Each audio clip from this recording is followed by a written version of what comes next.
Hey there, how's it going? It's your friendly neighborhood Rev here with sort of a different video than usual.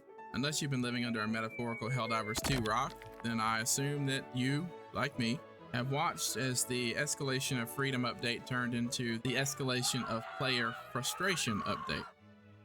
From nerfs to rather broken new enemy types, and looking at you, artillery tank and impaler, what was hyped up to be an incredible update turned into the straw that seemingly broke the camel's back.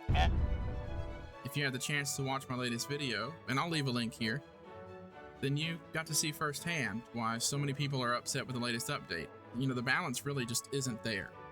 Sure, Super Helldive isn't supposed to be a stroll through bot territory or bug territory, but many players would at least like to have their character's feet on the ground for more than 20 seconds before being ragdolled into oblivion.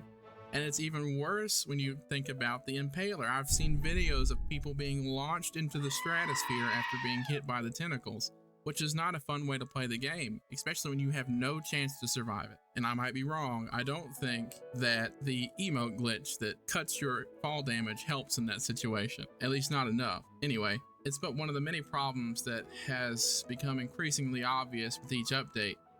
Whether we're fighting the bugs or the bots, the truth is that the enemies keep getting stronger and the Helldivers are not. Automatons have endless amounts of enemies that can continuously fire missiles, until you are crying behind a rock, begging for the day when Arrowhead will actually nerf them. And then you find out that even behind the rock isn't safe, because the explosive effect pierces the rock too, and you get ragdolled from behind cover. Or the fact that the new artillery tank is apparently working on its from the grave kill challenges, and is murking Helldivers even after its supposed death. And the bug front isn't much better, with the endless amounts of things that can slow you, the 17 different units, I'm exaggerating, that can call in more units, and the impaler who's apparently been scarfing down enhancement pills because its tentacles will slap you into submission from 100 meters away and then launch you into the sky, only to have you, well, call in another reinforcement once you hit the ground. Anyway, I digress. Truthfully, I think that the new enemies are cool. I think that the new fortress and the mega nest are an awesome addition to gameplay. However, none of that matters when you can't experience it. I know that there are many who won't agree with me, and that's cool. There are some who are going to roast me in the comments and tell me to get good. It's a skill issue. Sure, if you feel that way, that's great. And there are some who will argue up and down that the game is too easy, and others that will argue up and down that the game is too hard. And that leads me to my next point. Neither of these groups should have influence over the balance of Helldivers 2, yet from what we have seen, it would seem that Arrowhead is allowing the voices of both of these extremes to determine the balance, and that's not an effective strategy. And to help with my explanation, I made this graph. On this end are the ones who apparently just now learned what WASD do on their keyboards. On the other end are the ones who will tip their fedoras at you as they kick you for not carrying the meta loadout.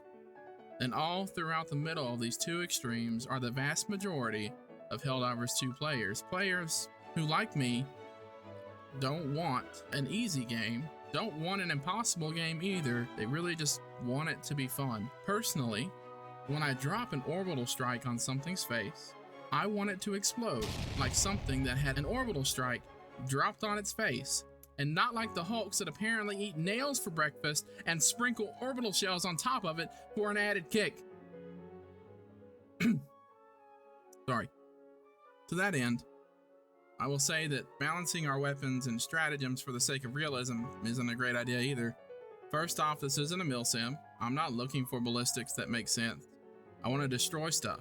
With the ferocity of a rabid rhino in a mom and pop antique shop, why are we pushing for all-out realism in a game where we are fighting sentient robots and ravenous bugs? Why is it then, in the same vein, that realism is only forced on the player and not on the enemies that we are fighting against? Arrowhead, there's nothing realistic about gunships with never-ending missiles, ground units with never-ending missiles, Gatling guns that never overheat and can penetrate straight through Mount Everest to end your run on the other side. I would like to think that I have great ideas on how to fix all that, but I'm going to be real, I don't.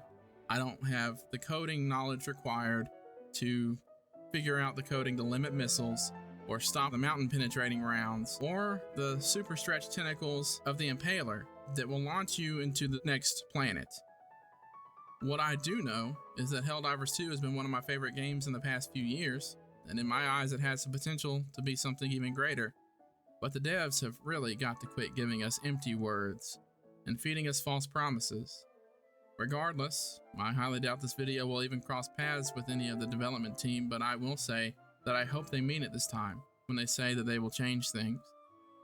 And I guess we will see in 60 days. If you're still watching, thanks for sticking around. I really appreciate you. If you agree or even if you disagree, leave a comment. I enjoyed just the conversation.